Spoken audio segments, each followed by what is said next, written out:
우리 이어서 강의를 시작하도록 하겠습니다. 예, 우리가 이때까지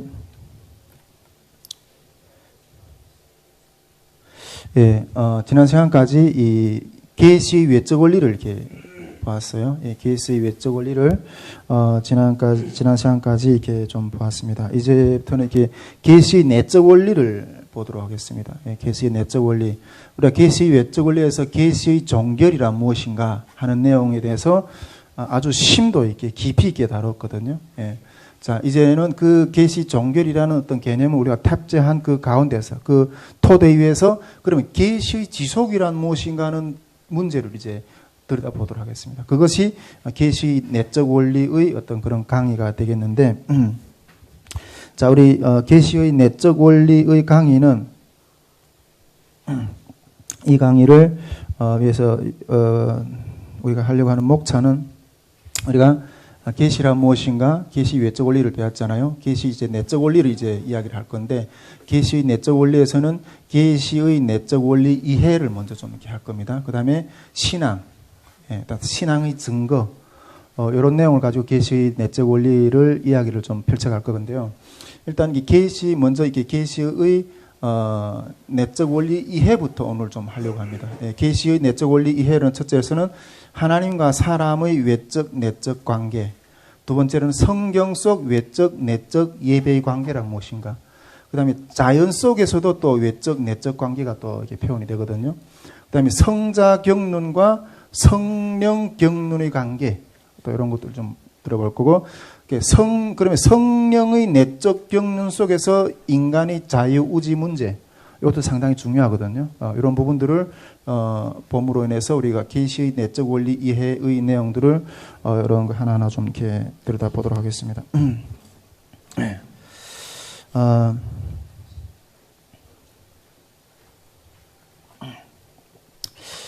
우리 그 종교라는 것은, 여러분, 우리 종교라는 것은 이 두 대상의 어떤 상호 커뮤니케이션 어떤 그런 관계라는 거죠.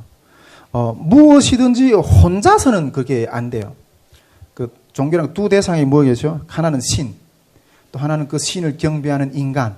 이 두 대상의 커뮤니케이션의 어떤 그런 관계라는 거죠. 근데 이 두 대상이라 혼자서는 홀로는 아무것도 안 된다는 거죠. 여러분, 이 손뼉도 마주쳐야 소리 나잖아요. 혼자서 이렇게 확 이렇게 소리 안 나잖아요. 마주쳐야 이게 소리 나는 것처럼 종교라는 것은 이 두 대상의 커뮤니케이션 관계, 즉 신과 그 신을 경배하는 인간이 어떤 그런 커뮤니케이션 관계라는 거죠. 여러분, 우리 하나님께서도 우리 성경에 보면 이렇게 아담이 독처하는 것이 그 아름답지 못해 가지고 그 아담이 갈비뼈를 취해서 하와를 만드셨잖아요. 그래서 아담도 이렇게 쌍으로 만들었어요. 그러니까 아담도 그 아담과 하와 가정을 이렇게 해서 그 두 사람을 만들었던 거죠. 모든 것은 이렇게 커뮤니케이션 관계라는 거죠. 예. 종교라는 것은 즉 이게 두 대상의 어떤 커뮤니케이션 관계라는 거죠. 자, 그런 것 가운데서 그러면 첫 번째로 이 그 계시의 내적 원리에서 하나님과 사람의 외적 내적 관계, 요것을 우리가 이미 다 이걸 굳이 이야기 안 해도 다 잘 알고 있는 사실이겠지만은 다시 한번 좀 이렇게 하나님과 사람의 외적 내적 관계에 대해서 좀 이렇게 들여다보도록 하겠습니다. 먼저 이렇게 하나님과 사람은 상호 커뮤니케이션을 한다는 데 대해서 여러분 동의하십니까? 예, 아멘이시죠? 그런데 제가 봤을 때는 그 현대 교회는 이 개념이 거의 좀 이렇게 희미하지 않는가, 또 생각은 그냥 형이상학적으로는 생각하는데 실질적인 어떤 그런 부분들에서는 희미하지 않는가, 이렇게 생각이 돼요. 하나님과 사람이 커뮤니케이션 관계라는 거죠. 근데 현대 교회는 그걸 이렇게 좀 희미한 개념으로 생각하고 있다는 거죠. 정말 현대 교회 생각하기는 정말 힘들게 한번 하나님이 기적같이 나타나서 우리 가운데도 막 이렇게 하나님 왜 대답 안 해주십니까? 근데 정말 기다리다가 하나님 기적같이 한번 나타나서 한번 대답해주고, 그렇게 그 정도의 하나님, 이렇게 우리 일반 그 현대교회도 있고 일반 신앙인들도 그 정도로 생각한다는 거죠. 예, 그런데 여러분, 하나님과 사람은 이렇게 커뮤니케이션 관계 속에 놓여 있다는 거예요. 우리가 그 커뮤니케이션을 하려면 하나님이 활동을 하셔야 되잖아요. 우리가 하나님은 하나님의 그 활동으로서의 가장 큰 표현이 어떤 것이에요? 이 우주 만물을 창조하시고 그 가운데서 특히 사람을 만드셨잖아요. 할렐루야. 이것이 하나님의 활동이에요. 특히 사람은 하나님의 형상대로 창조되었고 하나님과 교제하기 위해서 존재를 해요. 할렐루야. 예, 이 이성적인 피조물인 이 사람의 창조 목적은 이 하나님과의 교제를 통해서 하나님을 섬기기 위해 이렇게 하나님이 사람을 만드셨다는 거죠.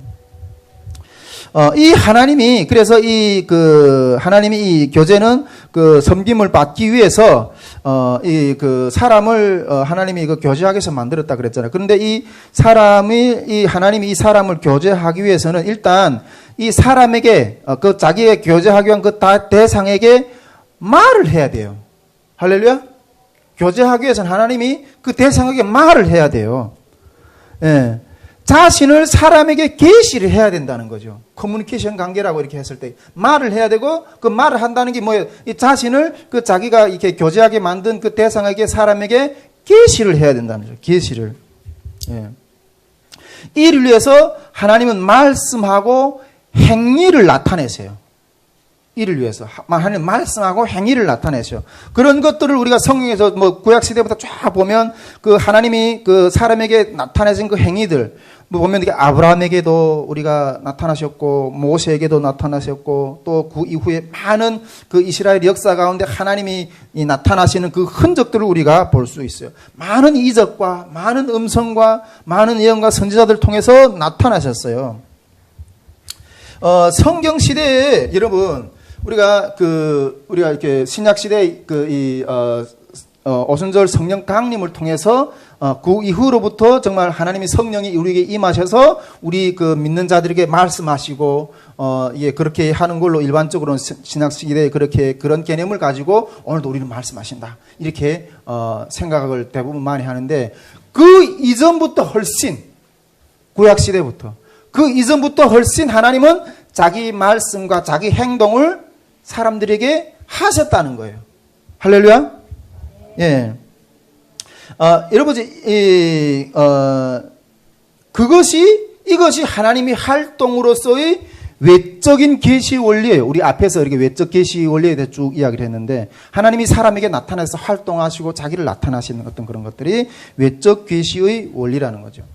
자, 그렇다면 이제 그 하나님이 그 계시를 받는 대상인 사람, 이때까지는 하나님이 말하는 하나님에 대해서 우리가 주목해 봤다면 이제는 하나님의 자기에게 말씀하시는 그 하나님을 말씀을 듣는 사람, 그 대상인 사람의 문제인데 이 대상의 사람의 문제를 듣는 그것을 다루는 것이 이 내적 원리라는 거예요. 계시의 내적 원리의 문제라는 거죠.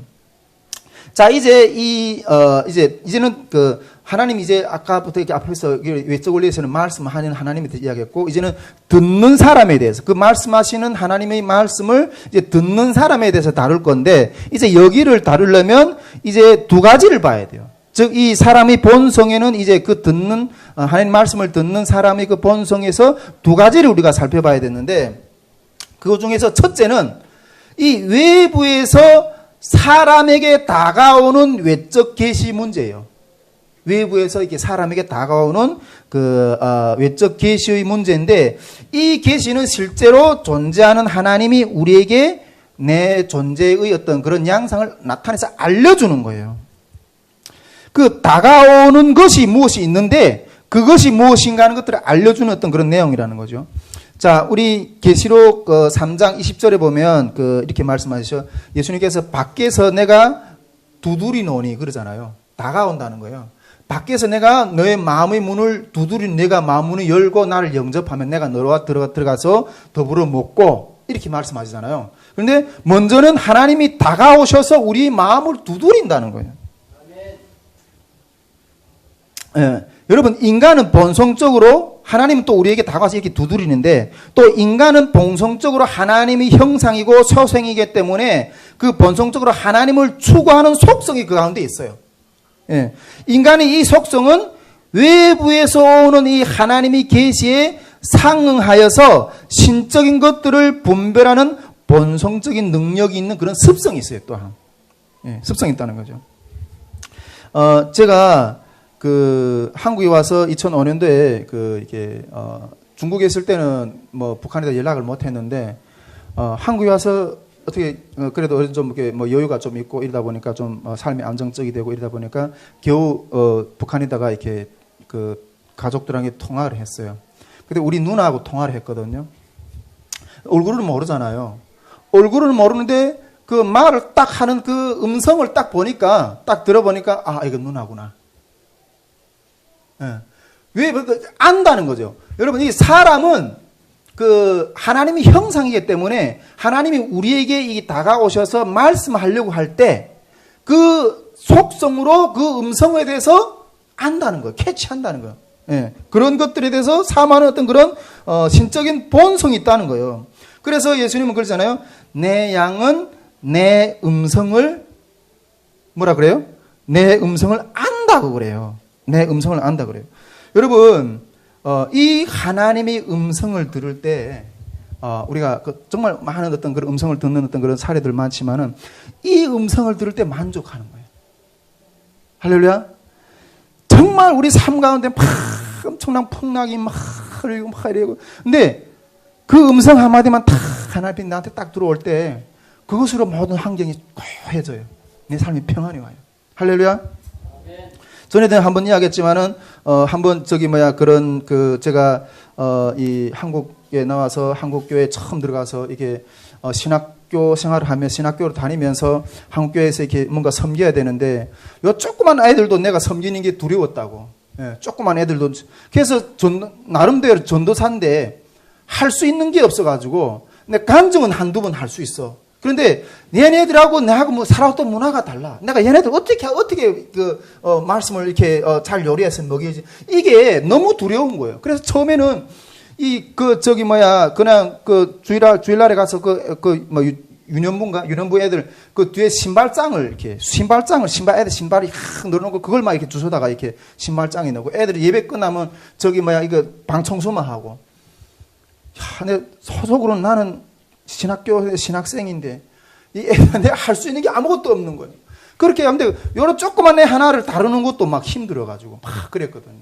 그런데 어느 날 여름 성경학교 때 같이 이렇게 한 2박 3일 같이 이렇게 지내다가 마지막 캠프파이어 금요일 날 그렇게 모아서 기도를 하는 그때 그냥 뭐 할 수 있는 거 제가 하는 건 다른 게 하는 건 하나도 없잖아요. 그냥 기도는 할 줄 알아. 그냥 그 애들을 그냥 이렇게 풀어갖고 그냥 기도를 그냥 막 뜨겁게 막 기도를 했어. 근데 다른 교사 선생님들은 그냥 뻘쭉해서 저기 서 있는 거예요. 그러니까 애들이 다 나한테 와서 이렇게 막 기도를 받으려고 하는 거예요. 그때 내가 깨달았어. 아, 내가 얘들을 사랑하는 줄 아는구나. 결국은 내가 그때 딱 깨달았던 게 뭔가 하면, 이게 영혼을 사랑하는 마음이 먼저구나. 그 영혼을 사랑하는 마음이 부어지면 내가 뭐 사투리를 하든 북한에서 왔든 그건 두 번째 문제인 거예요. 그때 내가 이 한국사회 또 우리 교회에 또 넘을 수 없었던 그런 부담감, 그리고 확 열리는 역사를 경험했어요. 여러분, 그 애들이 다른 건 몰라도 내가 그 애들을 사랑하는 그 마음을 안다는 거예요. 할렐루야. 하나님이 우리에게 말씀하실 때 우리 심령은 워낙 이게 하나님이 본성을 따라서 지음받은 존재들이기 때문에 우리 아빠의 목소리를 안다는 거예요. 할렐루야. 우리는 그 하나님이 우리한테 다가와서 두드릴 때 그것을 들을 수 있는 그러한 음성을 안다는 거예요. 그래서 내 양은 내 음성을 들을 줄 안다 이렇게 말씀하는 거예요. 여러분, 이건 본성적인 거예요. 본성적인 거라니까. 이 음성을 듣는다는 것은 사람이 오랜 진화 과정에 이렇게 세상 학문에서 말하는 것처럼 사람이 오랜 진화 과정 속에서 나중에 추가된, 그래서 사람이 존재 순간부터 어느 순간에서 그냥 추가돼서 이렇게 음성이라는 어떤 그런 것에 이렇게 돌려오는 그런 것인 게 아니라 사람이 존재하는 그 순간부터 하나님이 형상대로 지음을 받은 그 사람 자체 내에 내재되어 있는 속성이라는 거예요. 여러분, 우리가 자녀를 낳으면 자녀가 멀리서도 자기 자녀 음성을 알잖아요. 우리 그 성경에 봐요. 탕자. 아버지는 저 멀리 가서 그 아들이 오는 발자국 소리도 알아. 할렐루야? 그 본성적으로 그 아버지 음성을 들을 수 있는 저기 내재되어 있다는 거예요. 그런데 이 본성은 인간이 타락 이후에도 여전히 내재되어 있다. 할렐루야? 물론 이 타락이 어떤 부분인가 하는 것들을 논하는 건 또 다른 문제이지만은 이렇게 내재되어 있다는 거죠. 이제 내재되어 있다는 거죠. 자, 그리고 두 번째로서 이제 지금 첫 번째 대상의 문제인데 이 본성, 인간은 하나님 음성을 듣는데 두 가지 본성이 있다 그랬잖아요. 첫째는 다가오는 음성에 대한 반응이고, 두 번째로는 인간이 타락과 관련해서 사람 안에서 부패된 종교적인 이 심성은 다시 태어나야 되거든요. 인간이 죄를 말미암아서 이 사람 안에 내재되어 있는 하나님의 음성을 들을 수 있는 이 내재되어 있는 이 심성은 죄로 말미암아서 듣지 못하게 되는데, 그래서 다시 태어나야 되는데, 즉 다시 갱신을 해야 되는데, 그 갱신과 관련해서 과제를 안고 있다는 거예요. 갱신과 과제를 안고 있다는 거죠. 즉 이게 사람이 심령이 갱신이 돼야 되잖아요. 근데 이게 자체로 갱신이 안 되거든요. 그런데 이 하나님의 음성이 와서 그걸 갱신하기 위한 이 하나님의 음성이 오는 목적은 이 사람이 죄악된 그 심령을 갱신하기 위해서는 이 하나님의 음성이 들어와야 된다는 거예요. 할렐루야?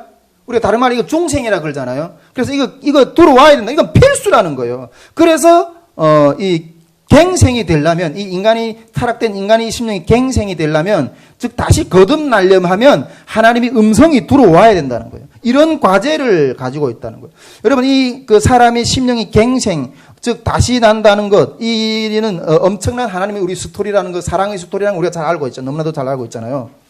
그런데 이 갱신이 하나님이 오늘도 일을 해야 되는 이유예요. 할렐루야? 이 갱신이 오늘날도 하나님이 우리에게 음성을 들려줘야 되는 이유라니까. 예. 여러분, 이 갱신은, 이 타락된 심령의, 이 인간의 심령은, 이 갱신이 하는 것은 우리 힘으로도 안 되고, 능력으로 안 되고, 오직 성령의 능력으로만 가능해요. 할렐루야?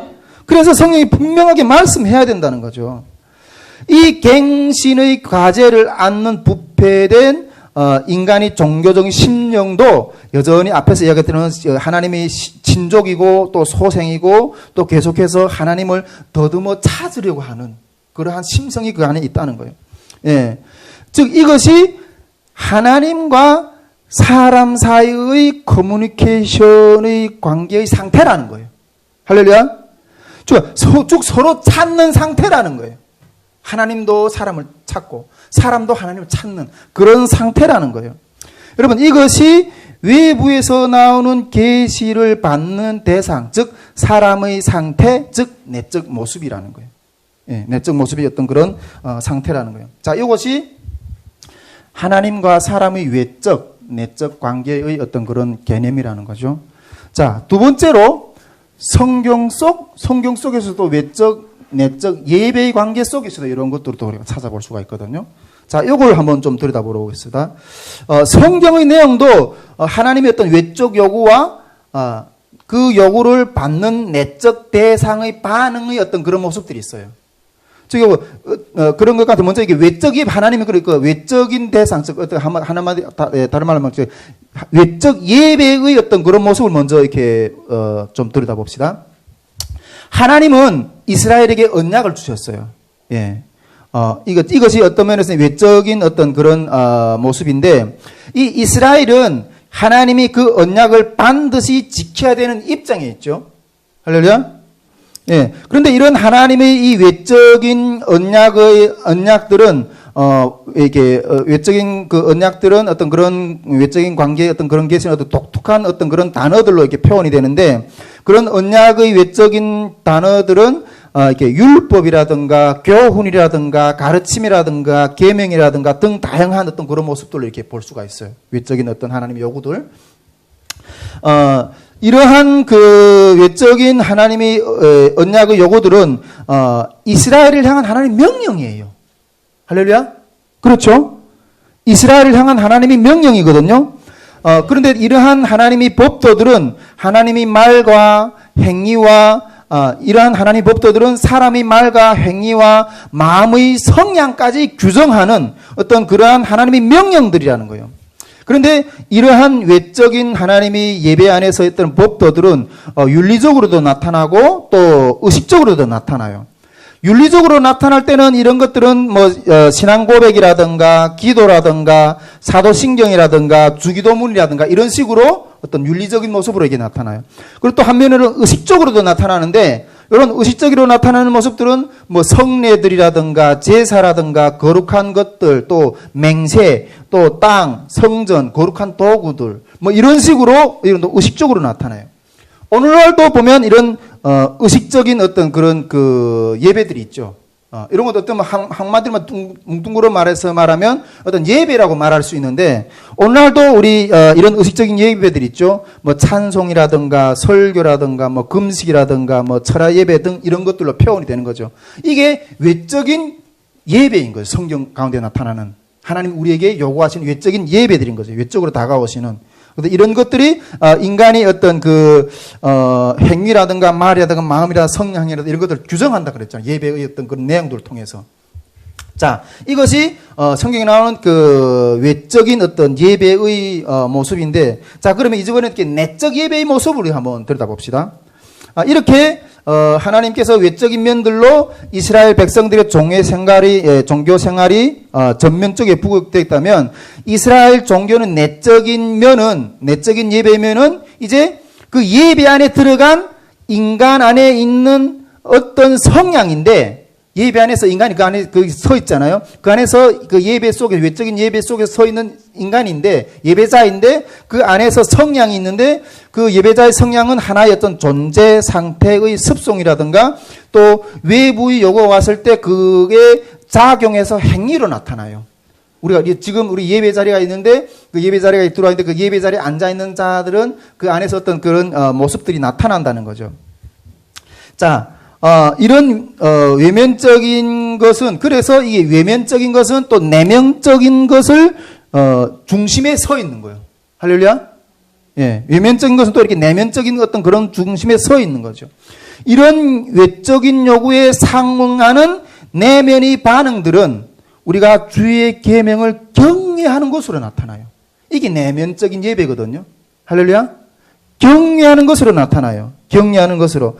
이 내적인 예배는 이스라엘 사람들이 내면적인 마음, 그 기질들을 표현하는데 이 내면적인 예배의 반응을 표현하는 단어들은 우리가 예배 안에 들어갈 때 말씀을 선포할 때 믿음으로 그걸 받아들이고 또 그 말씀을 신뢰하고 또 그 말씀 가운데 하나님을 소망하고 또 경배하고 그 말씀 가운데 하나님을 또 사랑하고 감사하고 순종하고 이런 것들로 그 예배 안에 들어와 있는 예배자는 이런 것들로 우리 속에 나오거든요. 이게 내면적인 예배예요. 할렐루야. 이게 내면적인 예배. 외적 예배하고 내면적인 예배가 이렇게 이루어진다는 이런 관계가 세워진다는 거죠. 여러분 이렇게 성경의 내용도 외적 법도와 그 법도에 대한 그 반응, 사람의 반응, 즉 상호 커뮤니케이션이 어떤 그런 관계 가운데 있다는 거예요. 할렐루야. 오늘도 이 예면적인 예배 안에서 내면적인 예배가 일어나지 않는다면 우리가 지금 예배 가운데 앉아 있잖아요. 이 가운데서 졸거나 딴색한다거나 이런다면 내가 이 가운데 들어와서 이거 예배 드리는 게 아니라는 거예요. 할렐루야. 그 말씀 가운데 내면적인 예배가 동시에 일어날 때 그 외적인 요구와 내적인 그 반응이 동시에 일어날 때 이게 커뮤니케이션이 되는 관계라는 거예요. 할렐루야. 이게 무슨 관계인지 알겠죠? 여러분 이거 예배 가운데서 졸면 되겠어요? 딴 생각하면 되겠어요? 예배 자리에 와 앉아 있는다고 예배 드리는 게 아니라니까요. 그 말씀 가운데 내가 이게 올라오는 어떤 그런 감정 반응 이게 있어야 참된 예배의 어떤 커뮤니케이션이라는 거예요. 제가 우리 전에 다른 어떤 교회 다닐 때 우리 탈북민 성도 한 분은 왜 교회에 앉으면 그렇게 졸리는가 하고, 처음 온 분인데, 왜 그렇게 졸리는가 하고, 그래가지고, 이 핀침을 가지고, 이 손가락을 이게 졸지 않으려고, 핀침을 가지고 손가락을 막, 이게, 피해가 나가지고, 예배 끝나고 보니까 이게 뭐, 물티슈 같은데 이게 시뻘겋게. 왜 그런 거야? 아, 내가 졸지 않으려고 이거 찔렀다고 그러더라고. 와, 그 모습을 보고 너무 감격스럽더라고. 예. 여러분, 이렇게 성경 속에서도, 예배, 외적 예배와 내적 예배의 이런 커뮤니케이션 관계가 이루어진다는 거예요. 예. 자, 이어서 그러면 또 이 자연 속에서도 외적, 내적 관계가 이렇게 이루어지는 부분들을 좀 또 한번 들여다보도록 하겠습니다. 여러분, 이 두 대상의 커뮤니케이션의 관계는 사람과 자연 속에서도 찾아볼 수 있어요. 사람과 자연 속에서도 찾아볼 수 있다는 거예요. 여러분, 사람은 모든 면에서 외부의 세계에 의존함으로 살아가요. 혼자 살아갈 수가 없어요. 예, 결코 어떤 영역에서도 인간은 자유로울 수가 없어요. 혼자 살아갈 수가 없다니까. 예, 즉 주어진 은혜로 말미암아 살아간다는 거예요. 즉 이 사람은 온갖 관계를 통해서 외부와의 상호 연관된 어떤 그런 관계 속에 놓여 있다는 거예요. 그 사람의 육체는 땅의 흙에 의해서 취해졌고 또 죽으면 흙으로 돌아가잖아요. 본질 자체가. 그렇죠? 또 그리고 사람의 성장의 성장도 생명하고 또 이게 살아나기 위해서도 땅에서 그 모든 것들을 필요한 것들을 공급받는다는 거죠. 사람의 육체의 생명은 또 빛이라든가 공기라든가 낮과 밤 이런 순환의 어떤 그런 것들을 필요를 한다는 거예요. 할렐루야? 예, 이런 것들이 없으면 우리가 어떻게 살아요? 그런 자연과 관계를 맺고 살아간다는 거죠. 그런 자연의 어떤 그런 그 양분을 공급받으면서 산다는 거예요. 예, 해라든가 빛이라든가 물이라든가 뭐 공기라든가 그 다음에 땅에서 나오는 어떤 그 양식을 취해서 먹고 이런 자연과 사람과의 그런 관계 가운데 살아간다는 거예요. 자, 그러면 또 한번 이 육체의 기관의 구조도 한번 우리가 또 살펴봅시다. 우리 육체의 기관의 구조도 살펴보면 이 구조도 외부의 것을 받아들이기 위해서 조성이 되어 있어요. 우리 육체의 기관도. 여러분, 눈이 왜 있어요? 외부의 빛, 사물을 보기 위해서 고안되어 있어요, 이게. 눈이라는 것도 그냥 이렇게 해서 내가 안의 것들을 그냥 뭐 관찰하고 뭐 이렇게 해서 하기 위해서 이렇게 붙어 있는 게 아니라 이 밖의 것들을 보기 위해서 이게 고안돼서 눈이라는 것도 이렇게 있고. 그래, 우리 귀들 보세요. 귀도. 귀라는 것도 이게 소리를 듣기 위해서 밖에서 세계에서 이렇게 세상 속에서 나오는 어떤 소리를 밖에서 나오는 어떤 그런 소리를 그런 음의 세계를 듣기 위해서 고안되어 있는 거예요. 밖의 것들을 듣기 위해서 고안되어 있는 거예요. 자, 이렇게 인간이 그 내면적인 기관은 외적인 실체에 응답하기 위해서 만들어져 있는 눈이라든가 코라든가 다 이렇게 되어 있다는 거죠. 예. 자, 그리고 또 사람의 감각기관을 한번 좀 들여다봅시다. 감각기관. 사람은 또 이 감각기관을, 사람은 이 감각기관도 있는데 이 기관도 이게 외부의 것들을 인식하기 위해서 고안되어 있다는 거예요. 우리가 육체적인 감각기관 가운데 혀는 왜 혀가 있어요? 혀를 통해서 우리가 맛을 알잖아요. 맛. 코를 통해서 우리가 냄새를 맡잖아요. 손을 통해서 이게 딱딱한 건가 부드러운 건가 이게 만지잖아요. 예, 외부의 것들을 접촉해서 만져서 이렇게 느낌을 받잖아요. 예. 여러분, 우리 이렇게 감각기관도 그 외부의 것들을 받아들이기 위해서 이렇게 하고 있는데, 우리 가운데 만일 이게, 우리 그런 감각기관들 가운데 누가 이렇게 하나 딱 막힌다고 생각해봐요. 그 감각기관 가운데 하나 딱 막혔다고 생각해봐요. 얼마나 불편하겠어요. 이 귀가 한번 막혔다고 생각해봐요. 귀가 한번 막혔다고 생각해봐요.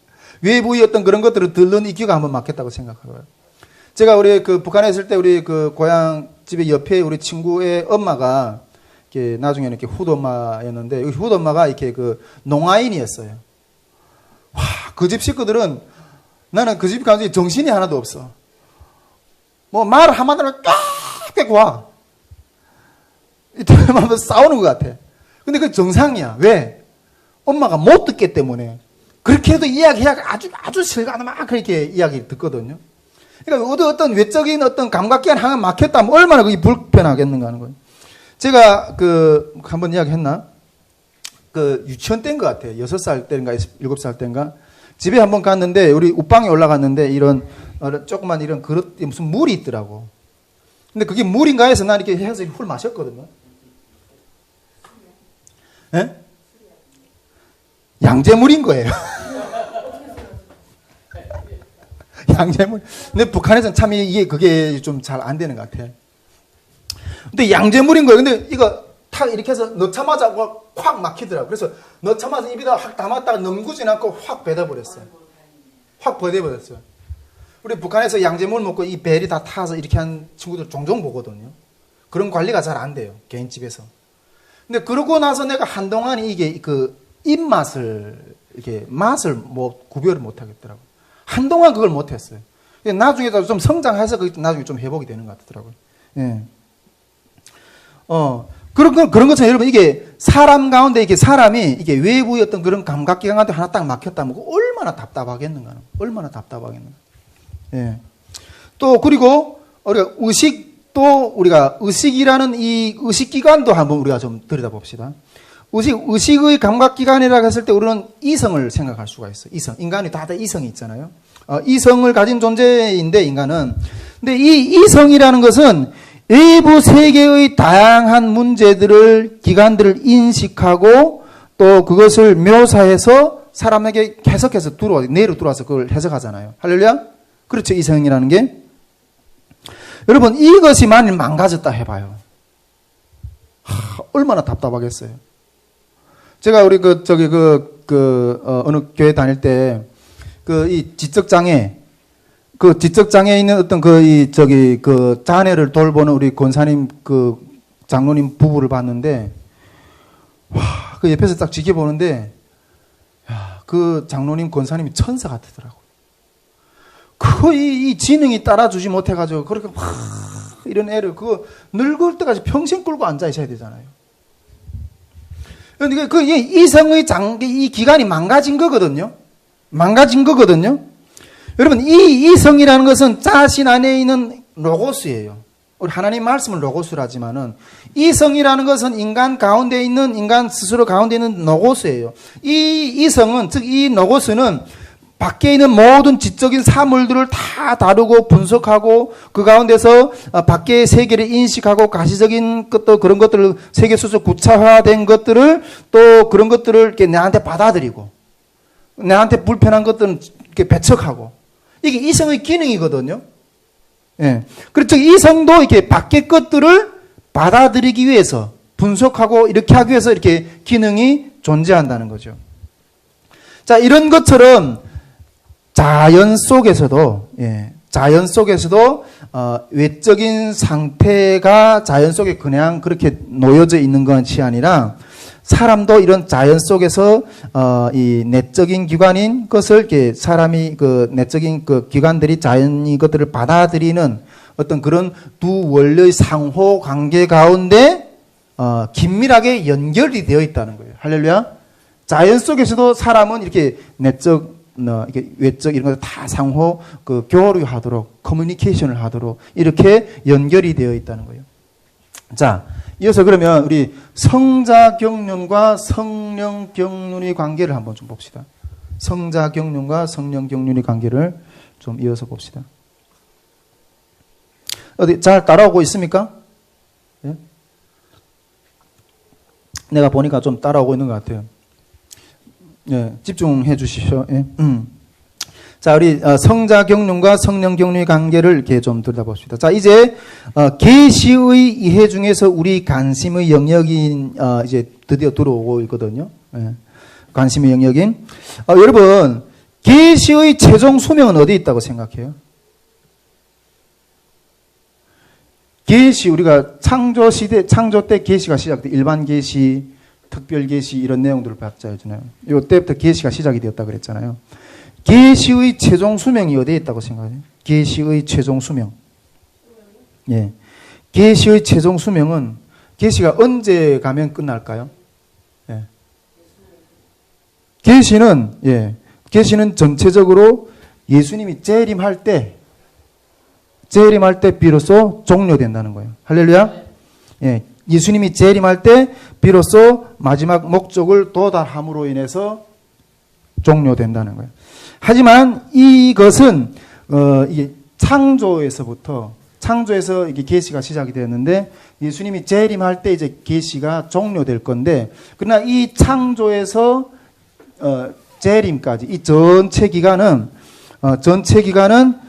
두 기간으로 구별이 되는데, 첫째는 성자경륜, 여기까지 성자경륜이라고 해서 창조로부터 성자경륜의 시대와 성령경륜의 시대로 이렇게 나누게 된다는 거예요. 성자경륜과 나누는 이 구원경륜도 외적, 내적 관계라는 거죠. 이것도 성자경륜은 외적 경륜의 관계고, 이 성령경륜은 이게 내적 경륜의 관계라는 거죠. 할렐루야. 이게 무슨 말인가 이제 들여다 보도록 하겠습니다. 자, 그러면 먼저 이 성자경륜의 시대에 대해서 먼저 좀 들여다봅시다. 성자경륜의 시대. 이 성자경륜 시대의 목적은 하나님이 완전한 계시를 인류 역사 속에 구체화한 것이고, 또 한 부분이 되기 위하여 하신 것이라는, 이 성자경륜 시대라는 것은. 자, 왜 그러면 여러분 성자경륜 시대가 필요했을까요? 왜 그러면 이 성자경륜 시대가 필요했을까요? 우리가 다 잘 알고 있는 것이지만은 원래 우리는, 즉 사람은 하나님의 형상으로 한 공동체였는데, 그 하나님의 형상으로 창조되었던 인간이 범죄함으로 인해서 하나님과 분리되었죠. 그래서 이제는 그 사람이 죄를 지음으로 인해서 영원히 상관이 없는 상태가 되었는데, 그 상관이 없는 상태가 돼서 버려질 수밖에 없는 인간을 하나님이 버리지 아니하시고 성자를 통해서, 우리 하나님이 하나밖에 없는 독생자 아들인 성자를 통해서 유일한 구원의 길을 제시하셨죠. 예, 그래서 성자경륜의 시대가 필요한 거예요. 성자경륜의 시대가. 제가 어떤 우리 탈북민 가족 중에 어떤 한 지체하고 그런 대화를 좀 이렇게 했던 적이 있어요. 이 지체가 처음에는 이렇게 불교를 다녔던 그런 친구였어요. 그런데 나중에 우리가 전도를 함으로 해서 또 예수님도 이렇게 믿으려고 마음을 열고 또 이렇게 하는데, 그 친구가 한 번 이렇게 이야기하더라고요. 어디서 어떤 그림을 봤는지 모르겠는데, 부처님하고 예수님하고 대화하면서 걸어가는 어떤 그런 그림이 있었나 봐요. 예. 근데 그걸 보고 와, 너무 아름답다 이렇게 생각했대요. 예, 너무 아름답다 그렇게 생각했대요. 그러면서 질문하는데, 불교하고 기독교도 다 선하게 사는 법을 가르치지 않는가? 불교도 여러분 선하게 살라고 가르쳐요. 기독교도 결국은 선하게 살자고 이렇게 가르치잖아요. 많은 면에서. 그런데 불교도 선하게 사는 법을 가르치고 기독교도 선하게 사는 법을 가르친다고 생각하는데, 그러면 그 차이점이 뭐냐는 거예요. 그 차이점이 뭔가 하는 거예요. 그러면서 그런 이야기를 하더라고요. 그래서 제가 그렇게 대답했어요. 둘 다, 세상에 어떤 불교도 그렇고 기독교도 그렇고 이 둘 다 선하게 살 걸 다 가르치고 있다. 이 불교나 기독교뿐 아니라 세상의 어떤 많은 종교들, 모든 종교들이 다 선하게 사는 법을 인간들에게 가르친다고 이렇게 볼 수 있다고 그렇게 했어요. 그러나 그 선하게 사는 법을 가르치는데 그 법을 다루는 방법이 다르다. 그 법을 다루는 방법이 다르다 그랬어요. 여러분, 법을 어기면 어떻게 돼요? 법을 어기면 감옥행을 해야죠. 어떤 종교도 이거는 인정해요. 불교도 그것도 인정하고 기독교도 인정하고 어떤 세상 종교도 인정 다 해요. 그러면 기독교는 그러나 이 기독교는 어떤 종교보다 더 엄격한 법을 요구해요. 예. 더 엄격한 법을 요구한다. 보통 여러분, 범죄는 몸 밖으로 일어난 것들을 표현하는 것을 보면서 범죄라고 인정하잖아요. 그런데 기독교 성경은 몸 밖에서 일어나는 그 죄뿐 아니라 생각으로, 몸 안으로 생각으로 지은 죄도 죄라고 이야기해요. 음란한 생각, 무슨 질투하는 생각, 이런 것조차도 죄라고 규정한다는 거죠. 그런데 이 죄 아래 피할 자가 아무도 없다는 거예요. 할렐루야? 그렇죠? 예. 이 죄 아래 피할 자가 아무도 없다는 거예요.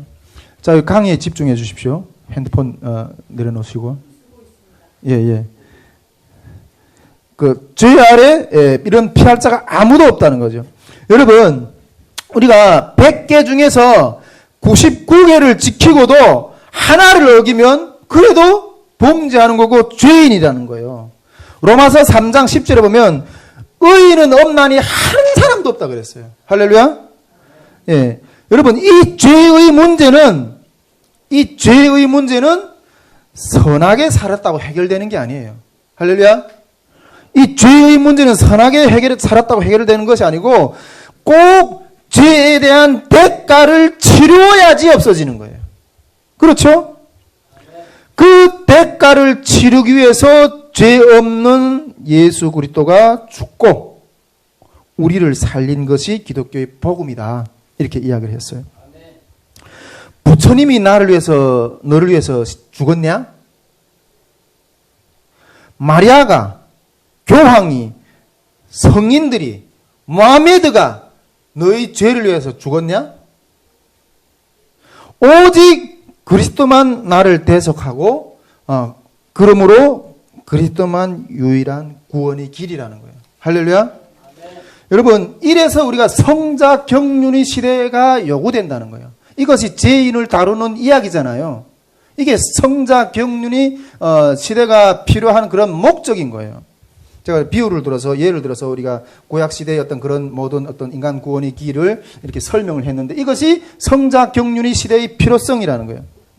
그런데 여러분, 이 일은 여기서도 집중합시다.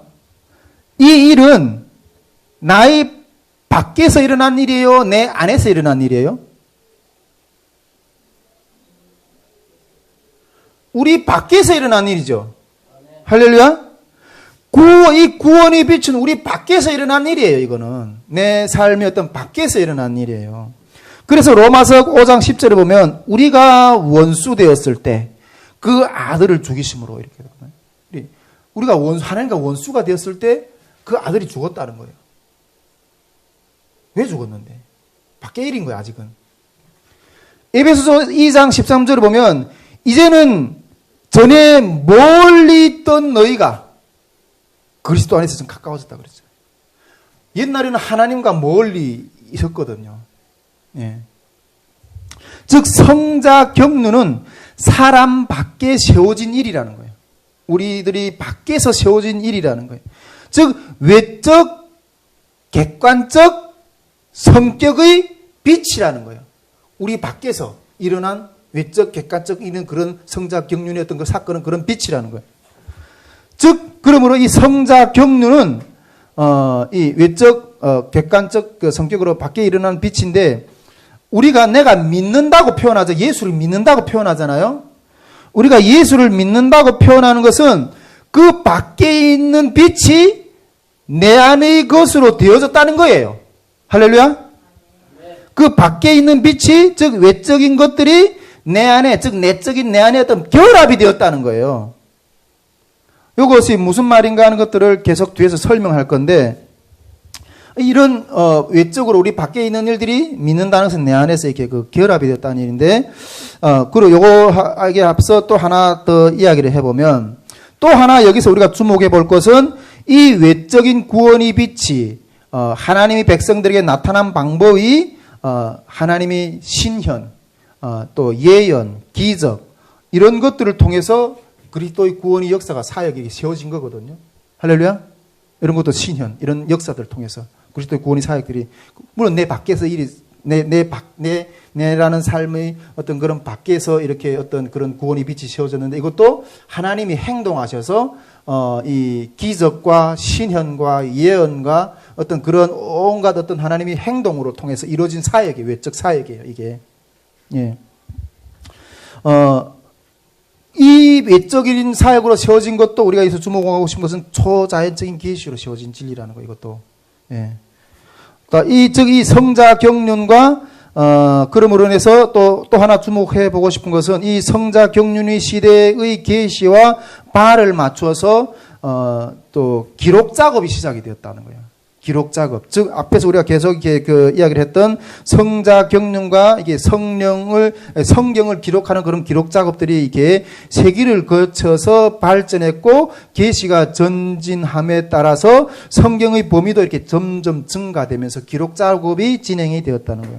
그래서 이 성경의 완성, 즉, 하나님의 계시가 하나님의 신은 또 예언, 기적을 통해서 예수 그리스도가 왔을 때 그와 동시에 성경의 기록 작업도 완성이 되었다는 거예요. 할렐루야. 자, 이렇게 외적 경륜, 즉 성자 경륜의 시대가 완성이 됐다는 거죠. 예, 완성이 됐다는 거예요.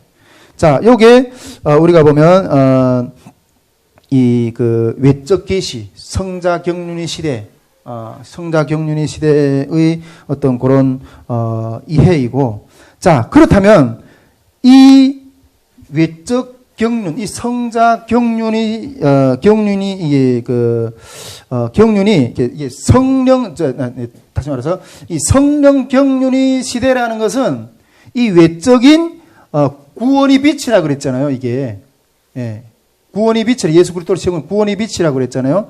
이 성령 경륜의 시대라는 것은 이 외적인 구원의 빛이 내 안에 들어오는 거예요. 할렐루야? 네, 내 안에 들어오는 거예요. 자, 이것이 어떤 과정인가 하는 것을 이어서 좀 보도록 하겠습니다. 자, 그럼 이제 이어서 이 성령 경륜의 시대에 대해서 좀 들여다봅시다. 성령 경륜의 시대에서 들여다볼 거는데, 이제 예수 안에 있는, 앞에서 계속 설명했던 그 예수 안에 있는 구원의 은혜는 이제 모든 사람에게 이제 비추어야 되는 거죠. 모든 사람에게 이제 비춰야 되거든요. 이 비추는 역할을 누가 하신다? 성령님이 하신다는 거예요. 할렐루야. 이 비추는 역할을 성령님이 하신다는 거예요. 여러분, 이 비추는 역할을 하지 않으시면 예수 그리스도를 알 수 있는 사람 한 사람도 없어요. 할렐루야. 예. 오순절에 임한 이 성령은 이 예수의 빛을 모든 사람에게 비추는 이제 역할을 이제 시작을 하신다는 거예요. 할렐루야. 이제 성령 경륜의 시대가 열렸는데, 이 성령 경륜의 시대에서 이 성령이 하시는 사역은 이 외적인 빛인, 우리 몸 밖에 세워진 이 외적인 빛인 이 예수 그리스도의 사역을 우리 가운데 적용시키시고, 이 구속 사역을 이렇게 적용시키시는 어떤 그런 비추시는 역할을 하시는데, 그 역할을 하시는데, 이게 성령 경륜이 성령이 하시는 일이라는 거죠. 여기서 성령이 비춤이 없다면 예수의 구원은 우리와 상관이 있는 일이 아니에요. 할렐루야. 예. 그래서 이제는 성령이 비춰야 되는 어떤 그런 일이 남아 있거든요. 이것이 다른 말로 앞에서 말했던 하나님의 아직 오늘도 행동하시는, 말씀하시는, 여전히 아까 이렇게 인간하고 사람하고 그 커뮤니케이션 관계 가운데 있다고 그랬잖아요. 예. 이 신약 시대에도 이 성령이 이제 이 외적인 빛을, 예? 인간과 사람 똑같고, 예. 하나님과 인간. 예, 그렇죠. 예, 예. 말을 잘못했다면 그냥 뭐같이 말하면 뭐같이 찰떡같이 알아들으라고 그래. 예. 어쨌든 그 외적인 빛을 이게 이게 성령이 이제 적용시키는 사역을 하는데, 여러분, 이 사역이 계시라는 거예요. 할렐루야. 계시 지속이란 뭔가 하는 거에 있어서 이 사역이 계시라는 거예요. 이 사역이 계시라는 거예요.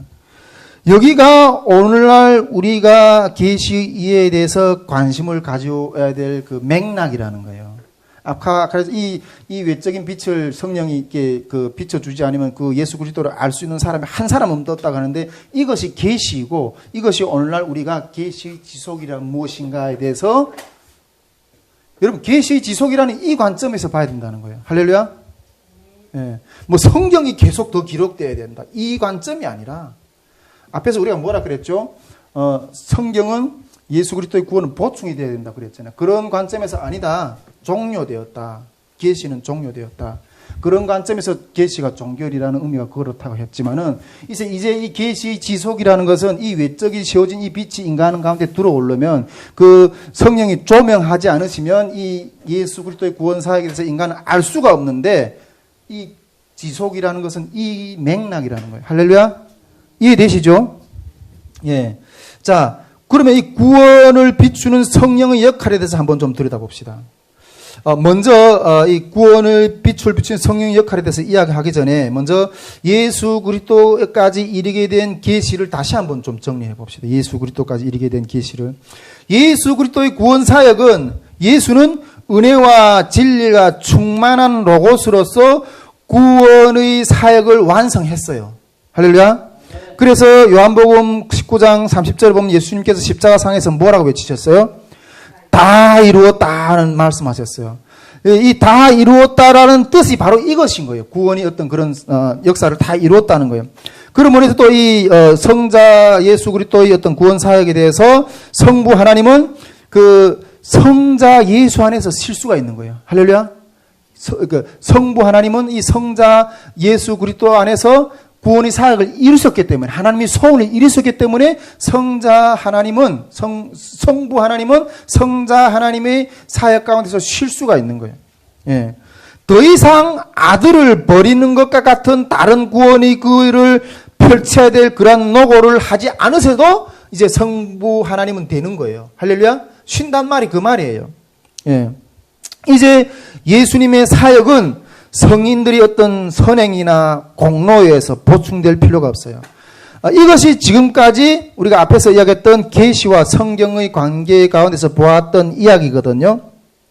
하지만 이 계시가 이제 완성이 되었잖아요. 성경 계시가 완성이 되었잖아요. 이 성경 계시가 완성이 되었다고 해가지고 계시의 효과가 거기서 끝나는 것이 아니라는 거예요. 아까 여기서의 계시하고 여기서의 계시가 다르다 그랬죠. 성격이. 근데 여기서 완성이 됐다고 그랬는데 앞에의 성자 경륜의 시대의 계시가 완성이 됐다고 그랬는데 이 성자 경륜의 계시가 완성이 됐다는 그것 자체로서는 안 된다는 거예요. 그것 자체로서는. 이게 무슨 말인가 하는 것들을 여기서 좀 잘 들여다봐야 됩니다. 하지만 이 계시가 완성되었다고 해서 계시의 효과가 거기서 끝난 것이 아니라는 거죠. 예. 정반대로 이 계시가 완성된 까닭은 이제는 이 계시가 우리 안에 들어오는 일을 시작해야 된다는 거예요. 할렐루야? 네. 완성된 이 계시는 이제 우리 안에 들어오는 일을 시작을 해야 된다는 거예요. 시작을 해야 된다는 거예요. 이 계시는 즉 이 외적인 이 성자 구원의 이 외적인 계시는 전 인류의 생활 가운데 들어와야 돼요. 전 인류의 생활 가운데 들어와야 돼요. 여러분, 떡이 만들어지면, 우리 떡을, 명절날에 떡을 하잖아요. 그럼 떡 해놓으면 뭐예요? 떡 그냥 해놓으면 되나요? 그 떡 그냥 해놓으면 그 해놓은 것의 그 떡의 사명을 다 하는 건가요? 먹어줘야 떡이지. 할렐루야? 네, 이 떡은 먹어줘야 가치가 있는 거예요.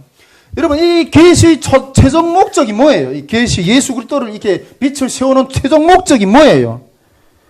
그 예수 그리스도를 세우는 그 자체가 최종 목적이 아니에요. 중보자 예수 그리스도도 그 자체 목적이 아니에요. 목적은 이제 죄악 가운데 타락해서 빠진 그 새로운 인류 가운데 그 빛을 계시가 들어와서 자기 백성 가운데, 자기 백성 삼으시고 그 가운데서 예수 그리스도를 통해서 하나님이 자기 백성 가운데 거주하는 거예요. 할렐루야? 거주하는 거예요. 들어와 사는 거예요. 우리가 천국이 뭐라 그랬죠? 하나님과 함께 사는 곳이에요. 예수 그리스도 우리 계시도 그냥 최종 목적, 예수 그리스도를 우리 인간 밖에 그냥 세우는 빛으로 세우는 그것까지도 최종 목적인 게 아니라 이 예수 그리스도를 통해서 나타낸 그 하나님이 이제 우리 가운데 들어와서 거주하는 것. 할렐루야. 이게 계시의 최종 목적이라는 거예요. 계시록 앞에 다시 이어가면 계시록 3장 20절에 보면 내가 그로 들어가 그로 더불어 먹고 그는 나로 더불어 먹으리라. 여러분, 이 관계가 이루어지는 거예요. 이 관계. 계시 지속이란 뭔가. 이게 무슨 소리인지 확실히 이해되죠? 네. 여러분, 이것은 나와 하나님과의 인격적인 만남이에요. 할렐루야. 인격적인 교제예요. 천지를 지으신 하나님의 영이 이제 내 안에 들어와서 교제를 하신다는 거예요. 이때 우리는 그 천지를 지으신 하나님이 우리 가운데 들어와 계시는데, 이때 우리는 내가 하는 일을 그도 할 것이요 또한 그보다 더 큰 일도 하리라 하신 그 주님의 말씀을 할 수 있는 상태가 되는 거예요. 할렐루야. 예, 그 상태가 된다는 거예요. 이것이 성령으로 가능한 것, 즉 예언, 기적, 신현, 또 그가 들어와서도 거주하고 지금도 어떤 일을 우리 가운데 일으키세요. 할렐루야. 예, 어떤 일을 일으키세요. 이 신적 기능이 그대로 살아있는 영이 우리 가운데 들어와 계신다는 거예요. 할렐루야. 이게 얼마나 어마어마한 일이에요. 그런데 그런데 어떻게 이 영적인 일을 우리가 부정할 수가 있어요? 오늘날 우리가 뭐 계시가 중단되었다, 뭐 어떤 은사가 중단되었다 이렇게 부정하는 이야기들이 많은데, 그런데 어떻게 이런 명백한 원리잖아요. 할렐루야? 할렐루야? 명백한 원리잖아요. 그런데 어떻게 오늘날 우리가 이걸 부정할 수가 있어요? 어떻게 이 영을 우리가 제한할 수가 있어요? 이거는 언어도단이에요. 네. 그러나 현대교회는 벙어리, 아직도 내 밖에 서 있는 어떤 빛, 내 밖에 서 있는 어떤 빛, 그 밖에 있는 그 빛이 어떤 도덕법처럼 따르기 위해서 고행을 하고 그런 상태에 있는 거예요. 하나님과의 교제의 원리를 몰라. 내 밖에 서 있는 어떤 이 도덕법 있잖아요. 이 도덕법. 이걸 도덕법을 따라가는 어떤 그런 행위만 하는 거예요. 신앙의 원리는 그렇지 않다는 거예요. 그런데 여러분, 이건 신앙의 원리예요. 이거는 신앙의 원리는 그렇지 않다는 거예요. 여러분, 하나님이 우리 가운데 거주한다는 것이 이게 앞에서도 얘기했지만 우리가 인간이 원래 상태가 회복된 아담이 회복이 되는 거잖아요. 아담이 죄 짓기 전에 아담은 하나님과 아주 이렇게 교제하고 이렇게 하는데 아무 문제가 없었거든요. 이 성령이 예수 그리스도의 구속 사역을 해서 우리가 들어오는 거는, 그 하나님이 영이 다시 우리 가운데 들어와 있는 거는, 거주한다는 것은 인간이 그 원래 죄 짓기 상태의 아담의 상태가 회복이 된 어떤 그런 상태라는 거예요. 우리가 성경적 세계관에서 원형 회복 사관을 계속 이야기했잖아요. 이게 그 맥락이에요. 그 이야기예요. 예. 여러분, 범죄하기 전에 아담은 하나님과 교대가 너무나도 자유롭게 됐어요. 직관적으로 알았어요. 우리가 그 창세기에 보면 이 아담이 짐승들이 다 오는 걸 보고 이름 짓잖아요. 우리가 여러분 우리 아버지도 옛날에 우리 손주들을 하나 이렇게 우리 형님들 이렇게 손주들 나오면 그 애 이름을 짓는다고 온 밤 그 새우편 한자 사전을 두져가면서 이렇게 이름도 참 괴상하게 옛날에 그 한자 이름이 얼마나 그게 좀 우스워요. 지금 생각하면 너무 우스운데 그 이름을 짓느라고 그렇게 이렇게 힘들어요. 근데 아담은 그 호랑이면 호랑이 그 어떻게 그 성격을 다 그 분석을 호랑, 너는 호랑이다. 너는 고래다. 너는 사슴이다. 너는 곰이다. 이렇게 다 얼마 그 엄청난 직관적인 능력이 있었거든요. 예. 그러나 범죄 후 창세기 6장 3절에 보면 내 영이 영원히 사람과 함께 거하지 아니랴 하리라. 이렇게 떠나버렸잖아요. 그 완전했던 그 인간이. 왜? 하나님의 영은 죄 있는 인간과 함께 할 수 없기 때문에. 그러나 죄가 이제 예수 그리스도의 공로로 인해서 해결된 이후에 하나님의 영이 이제 다시 그의 백성과 함께 계시는. 예. 이게 오순절의 그 성령의 역사를 통해서 다시 부어지는 어떤 그런 것들을 우리가 이렇게 볼 수 있고, 즉 이 원래 아담의 상태가 회복되는, 이 성령의 경륜 사역은 그 아담의 원래 상태가 회복되는 그 내용이라는 거죠. 이 완전한 회복은 그래도 물론 지금은 이렇게 이 땅에서는 완전하지 않지만은 그래도 그 완전함을 경험하는, 이제 그 완전함이 이제 하늘나라에 가서 더 이렇게 완전해지겠지만은 그러한 상태로 이제 이어가게 된다는 거죠. 자, 이제 우리는 하나님이 영이 거하는 성령의 전이에요. 할렐루야. 고린도전서 3장 16절은 이것을 목적으로 해요. 할렐루야. 성령의 전이라는 거예요. 여러분, 교회의 개념이 성전이잖아요. 성전이라는 건 교회의 그런 그 개념이잖아요. 그리고 성전의 그 출발의 역사를 우리가 따로 설명 안 해도 우리가 성경을 많이 알기 때문에 그 오랜 그 구약 시대부터 일어났던 그 성전의 어떤 그 역사를 우리가 잘 알아요. 근데 이 성령의 사역의 이해는 이 성령을 통해서 우리가 성전이 되었는데 이 성전이 무슨 성전이에요? 그래서 우리가 성령의 성전이라고 할 때 성전이라면 다시 말해 교회 뭐 이렇게 말할 수 있는데 두 가지로 표현할 수 있는데 이 성령의 내주로 통해서 즉 유형의 성전하고 무형의 성전에 대해서 우리가 또 이해를 할 필요가 있어요. 유형의 성전은 어떤 성전이에요? 이 건물이에요.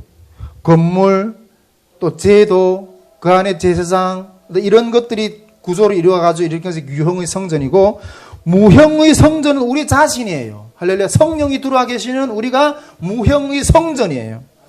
우리 그 요한복음 4장에 보면 그 예수님하고 그 사마리 여인이 그 대화가 나오잖아요. 그때 사마리 여인이 그 예수님하고 질문하잖아요. 우리가 당신들은 예루살렘에 가서 예배를 드리라고 하는데 우리 조상들은 여기에서 예배 드리라고 했다. 그러면 우리는 이제 어디 가서 예배 드려야 되냐? 그때 예수님 말씀하시잖아요. 이 산에서도 말고 예루살렘에도 말고 오직 신령과 진정으로 예배 드릴 때가 온다 그랬잖아요.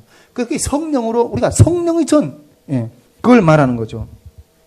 죄의 영역 때문에 아직도 우리 유형의 교회와 국가와 제도가 필요하지만은 교회의 본질은 우리 자신임을 하나님이 성령이 거하는 우리 자신임을 명백하게 잊지 말아야 됩니다. 할렐루야. 예. 우리 그러므로 우리는 성령의 성전이라고 성령의 교회거든요. 그러므로 해서 우리가 밖의 삶은 우리가 교회 안에서만 이렇게 거룩한 것이 아니라 우리가 밖에 걸어 다닌다는 것은 교회가 걸어 다니는 거예요. 할렐루야. 우리가 밖에서 걸어 다니는 것은 교회가 걸어 다니는 거. 저 교회에서 쌍말이 나와. 막 누가 미워하고 헛들고 막 이래. 교회를 하나님이 교회를 욕되게 하는 거예요. 할렐루야. 무서운 거예요, 이거는. 저도 잘 그렇게 하지는 못하는데 우리가 이걸 이 시간 다시 한번 우리가 이 개념을 이해함으로 인해서 우리를 거룩한 성전으로 하나 앞에 드리기를 힘써야 될 줄 믿습니다. 예, 우리를 통해서 하나님이 나타날 수 있도록 성령이 전 우리를 통해서 하나님이 나타날 수 있도록 우리는 노력을 해야 된다는 거죠. 이 무형의 영역이 즉 무형의 교회인 이 우리 성전이 제로 높인 이 유형의 이 영역, 이 사회 영역, 예, 무형의 교회가 이 유형의 이 제로 높인 이 무형의 유형의 이 사회를 영역을 변화시키는 것이 그것이 뜻이 하늘에서 이루어진 것 같이 땅에서도 이루어지는 주기도문의 어떤 그런 사역의 걸음이라는 거죠. 제가 그 어떤 교회 다닐 때 그 교회 그 장로님이 그런 이야기를 하더라고요. 그 교회는 직분이 있잖아요. 장로님도 있고 권사님도 있고 집사님도 있고 안수 집사님도 있고. 근데 장로 정도면 어느 정도 이렇게 그 신앙의 어떤 연륜이 있고 어떤 헌신이 있고 기둥이고 그렇잖아요. 그 교회의 기둥이고 그렇잖아요. 그러니까 그분이 그렇게 이야기하더라고요. 장로님들은 교회에다 뼈를 묻어야 된다 그러더라고요. 맞는 말이에요. 보통 그런 말을 좀 들어봤죠. 장로님들은 교회에다 뼈를 묻어야 된다. 예. 근데 이 유형의 교회에다가 뼈를 묻어야 된다. 이 소리인 거예요. 그냥 그 입장이. 그러나 무형의 교회인 성령의 인도하심을 따라서 아브라함과 같은 그런 모범 거기다 뼈를 묻어야 돼요. 할렐루야. 예, 육체의 어떤 그렇게 할 때 이 마른 뼈다귀 같은 어떤 그런 골짜기, 에세겔 골짜기 같은 어떤 그런 그 영역들이 살아나는 주님의 역사가 일어날 줄 믿습니다.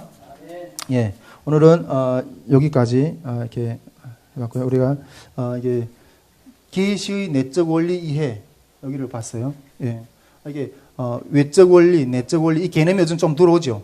할렐루야. 예. 계시 종결이란 무엇이고 계시 지속이란 무엇이고 이 개념이 좀 들어올 거라고 이제 믿습니다. 자, 오늘 여기까지 기도하고 여기까지